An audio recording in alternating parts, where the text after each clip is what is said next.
오늘은 기독교 교리에 대한 평론, 웨스트민스터 신앙고백 대열이 문답에 대한 평론인데 다섯 번째, 여섯 번째에 대해서 말씀을 드려보고자 합니다.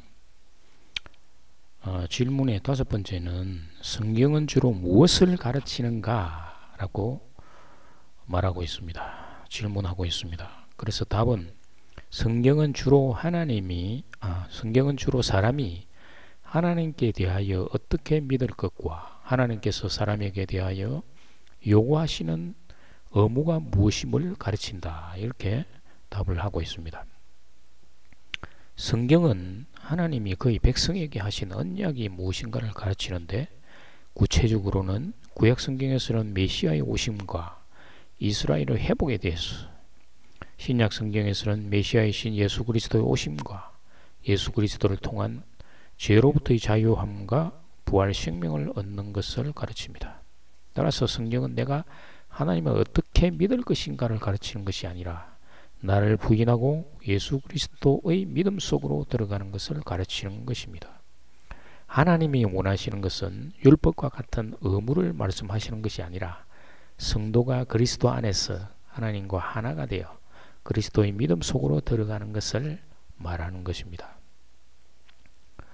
그리고 여섯 번째 질문을 보면 성경은 하나님에 대해 무엇을 알리고 있는가? 라고 질문을 하는데, 답은 성경은 하나님이 어떤 분이시라는 것과 신격의 위격을 말하는 것이 되겠죠. 신격의 위들과 그의 작정과 그 작정의 성취를 알린다.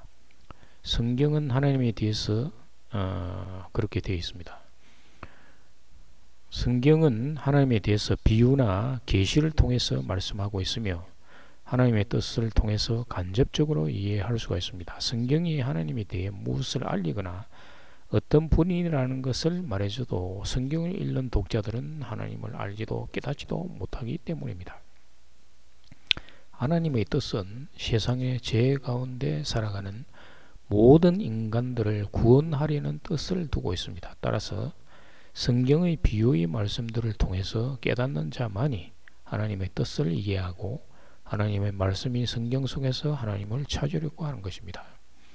성경은 하나님 나라와 세상 나라를 통해서 창세전 그리스도의 예정과 예수 그리스도를 통한 예정의 성취와 그 예정의 성취를 통해 하나님과 예수 그리스도와 성도가 성령 안에서 하나가 되어야 함을 말해주는 것입니다. 성경은 성도가 그리스도 안에서 하나님과 하나 되어야 함을 예수님의 마지막 기도를 통해서 잘 알 수 있는 바 이전에 하나님과 그리스도가 하나였던 것과 같이 제자들도 그리스도 안에서 아버지와 하나 되기를 기도하는 것입니다. 이것이 바로 하나님의 뜻이며 하나님의 뜻을 깨닫는 자가 하나님에 대해서 아는 자가 되는 것입니다.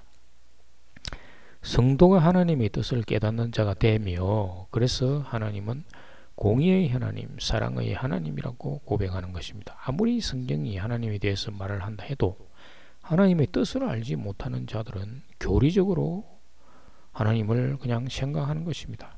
하나님의 뜻에 순응하지 못하는 자는 하나님과의 관계를 맺지 못하므로 하나님이 어떤 분인가를 알지 못하는 것이 되는 것입니다. 감사합니다.